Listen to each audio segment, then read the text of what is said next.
Hail. Welcome to episode 4 of Single Dad's Ramblecast, where I just spent the last 10 minutes talking to my damn self because I thought I hit the play button. Damn it. Ah, boy. Well, I guess I'll try to shorten the first thing that I said. I don't like public buses.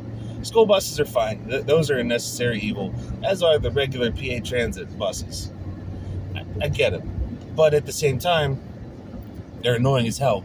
Because technically speaking, buses are, when they're picking up passengers, they are pulled over. Technically speaking. They got the lights on.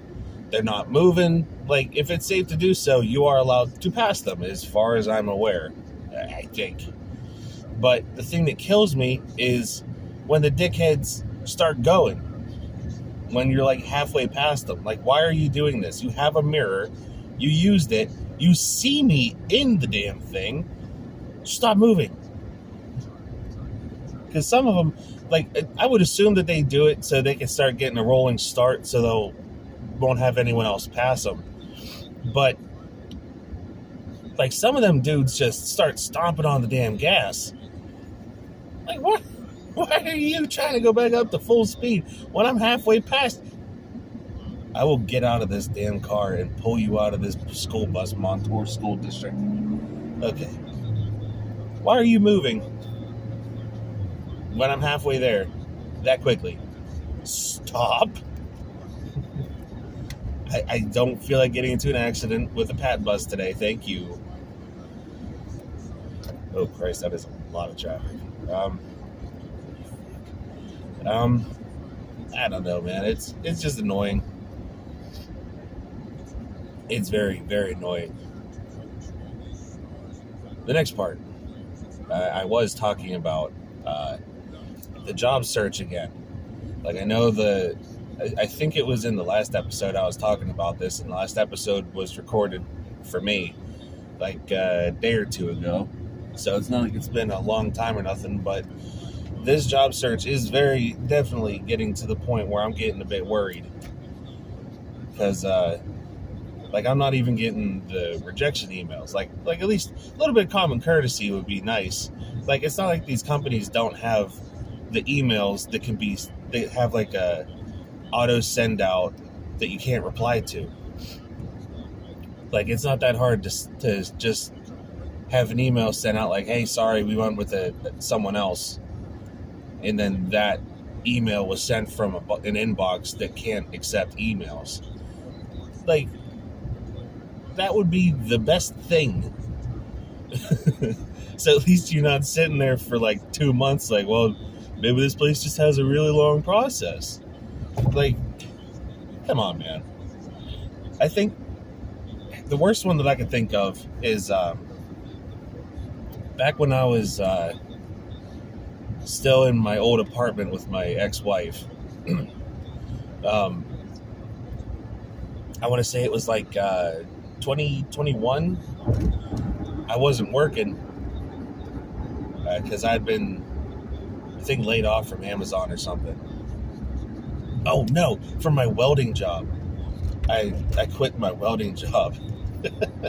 So I was just sitting there on unemployment looking for a new job, and I happened to be going to visit my mom the one weekend. So I went down to a beer distributor, and while I was there, I was like, hey, maybe I could possibly get a job here. You know, the drive is a little bit longer, and the pay is probably going to be garbage, but money coming in is money coming in, and it should pay a bit more than minimum wage, so screw it. So I applied for a job there, 2021. It was like November. And I get a call back from them. Like, it was like November 2020 or 2021. I get a call back from them, or a text or whatever. Like, hey, you still looking for a job? It was January, I think, of 2023. It was like a year and a half before they got back to me. I was like, no, I applied a year and a half ago. I haven't needed a job for about a year and 5 months. Thanks. And even worse, it was for a part-time job. I was like, come on, man. Like, oh boy. That it would have been better off to never have said anything in that case. Like, you don't wait a damn year and a half. You just say no and then move on. Like, no, I'll keep your resume on file. That kind of thing. I was very confused. I laughed my ass off. Like, it was funny as hell. It took a year and a half to answer. But I was still annoyed. Don't get me wrong.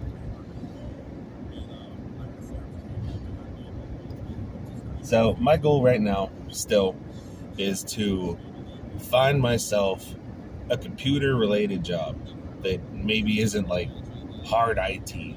Because I can mess around with computers. Like, I know a little bit. And I mean, Google is always right there whenever you're fucking around on the computer.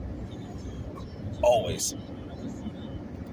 Oh, there's no internet? Well, you got your phone in your pocket, so Google is still available. Not Bing, though.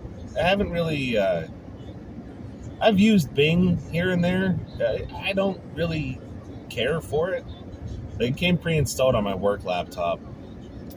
So it like sometimes I just have to use Bing for some of my work because I prefer not to do it on Chrome. It's a little bit easier with Bing. And I just don't like it. It's not great.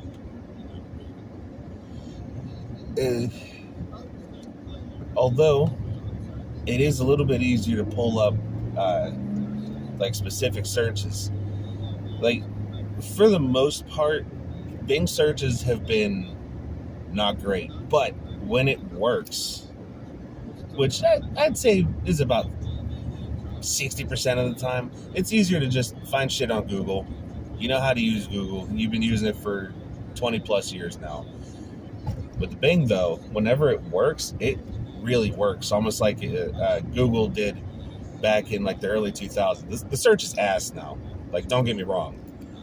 Google search is absolute fucking trash now.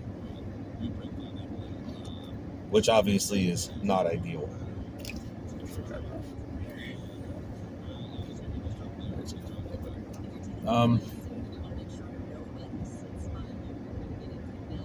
But I don't know. I need to find a computer job. In office, like data entry. It can't be that rare. It shouldn't be this rare to find a data entry job for like $20. I've been trying to get in with my friend for a while, but his boss, his boss was apparently supposed to fire this one kid that was absolute shit at the job, but he kept not doing it. So I was like, all right, fuck it, I give up. I found this job, so I'm here now, and now the end of my term's coming. My friend says, hey, my boss is actually fucking firing this kid. And I was like, well, I'm looking for a job. And now my friend's boss is firing the kid, isn't hiring a replacement. Like, come on, man. I don't know if it's that he doesn't want me to work with him. So he's telling me all this shit like, oh yeah, but like, quit getting my hopes up, dickhead. Yes, I'm talking directly to you if you listen to this episode. Quit getting my damn hopes up. If that's what's going on. Just come on, man. Like, I just want to work with my best friend again. Is that so bad? But I digress. Oh boy, I'm just getting frustrated with all this job search, and plus, I don't know. At this point, I just want to be able to find a job that'll let me pay all my bills, including the ones on my house, at least until I can sell my house. Once my house is sold, my pay doesn't really matter that much. As long as I can afford to pay for child support, my pay doesn't really matter. pay for child support and put some away towards my credit card to pay that off. If it takes a couple years, it takes a couple years. Just as long as I get out of this damn house without having to go bankrupt. Because, I mean, I don't need my credit score to be good right now. I don't want to go bankrupt. I don't want that on my record, or whatever word you want to say. It feels stupid if I could possibly sell my house to go bankrupt and then just lose the house. Although if I do have to end up declaring bankruptcy, I'm definitely going to be adding my credit card to it, because if I can't afford the house, I sure as hell can't afford the credit card either. So I guess that would be a silver lining, is I wouldn't owe anything. I would just have to find a new job so I could pay child support, and I'll be good. I'm just worried they'd try to take my car. Because, government and courts don't really think through literally anything. So I'm worried they would try to take my car. And then tell me I need to work. It's like, okay, give me back my damn car.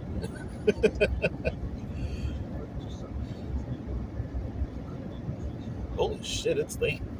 Jesus. I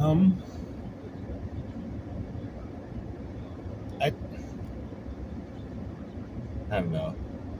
The job search is getting frustrating. Looking for a woman is getting frustrating. Trying to sell this damn house is getting frustrating. Everything around me is just extra frustrating. I know other people have it worse, but I don't give a fuck about them because I'm not them. I've never understood that either. Like, other people have it harder than you. Like, I don't give a fuck. I don't know those people. If I know someone who's struggling more than me, cool. They have their struggles, I have mine. Their problems are not my problems. They don't affect me that much. If it's my friend, sure, it does affect me. But if it's just some stranger, how or why would I give a fuck about them? Their struggle is not my struggle. So yes, I know people have it harder than me. I know people have it easier than me. I'm having difficulties that are on par with my difficulties. That's what I care about. My problems are my problems. Your problems are your problems. If you try to make it my problem, I can assure you it will still be your problem.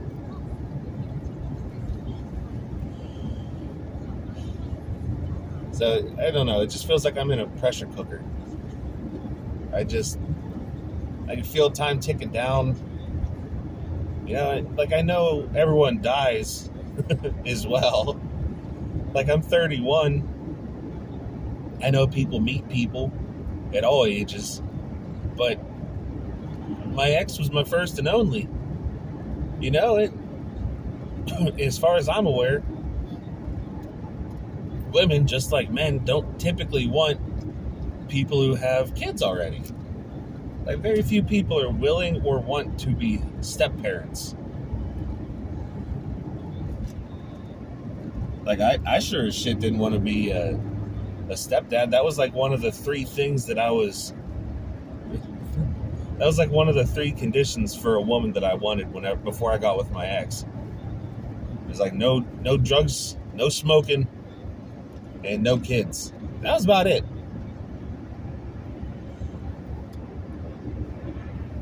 And I found her. I found someone like that.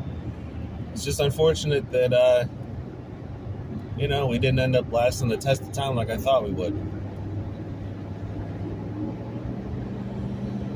Oh, boy. So, I don't know.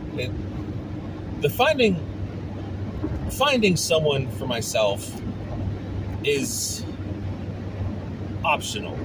I don't have to do it. That's why I'm not putting very much effort into it.